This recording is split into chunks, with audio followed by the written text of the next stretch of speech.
Good morning, students. How are you all doing? So, today is our maths class, and we are studying chapter 3 subtraction, right? So, the topics for today's maths class are properties of subtraction and checking subtraction with addition and subtraction, both. So, first of all, I am going to explain you about the properties of subtraction, right? What are the properties, what are the rules which we need to keep in mind when we are doing subtraction, when we are solving the sums. So I have written some of the properties here. There are three properties of subtraction, okay, and I'll explain you these three properties with the help of a toy. So let's understand step by step.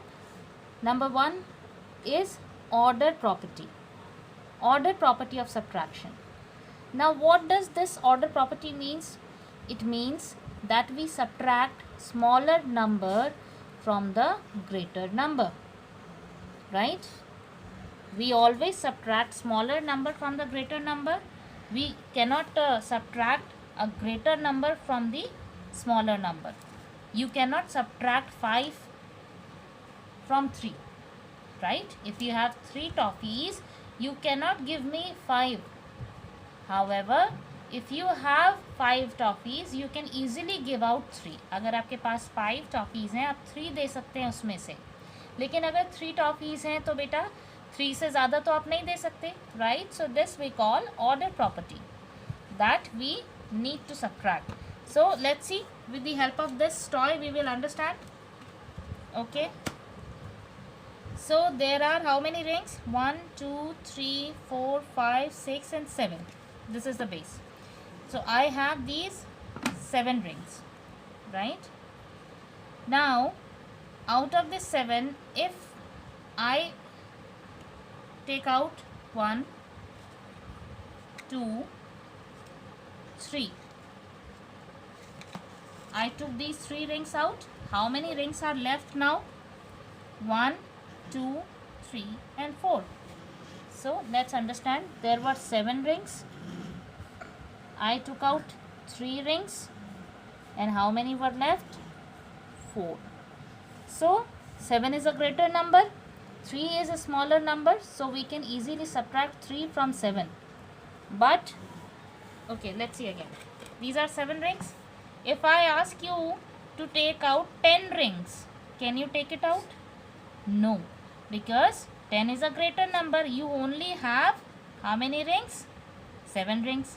So you cannot take out 10, right? That means you cannot subtract 10 from 7.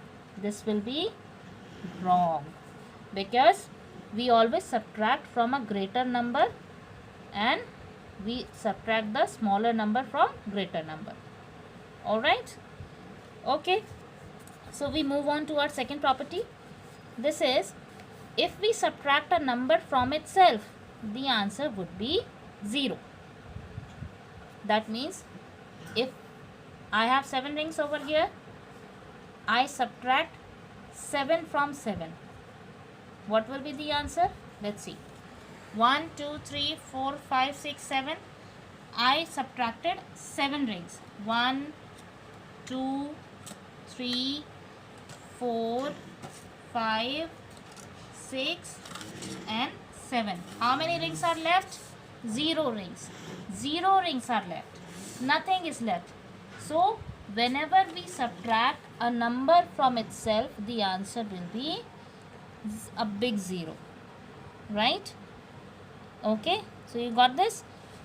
For example, if I subtract from 112, I subtracted 112.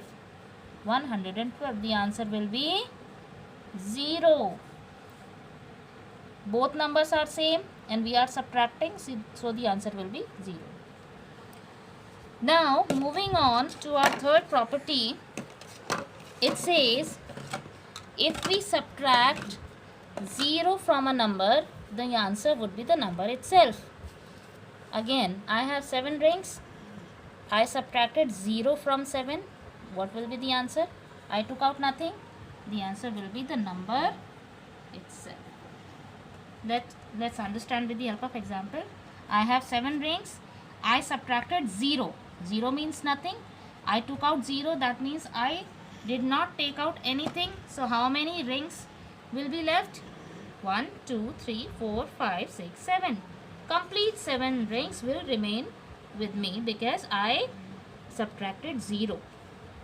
So, for example, if you have a number 569, you subtracted 0 from it, the answer which you will get is the number itself, that is 569. 0 मतलब कुछ भी नहीं, हमने 0 subtract किया मतलब हमने कुछ भी सब्ट्रैक्ट नहीं किया. सो हमारा आंसर सेम आ जाएगा बेटा.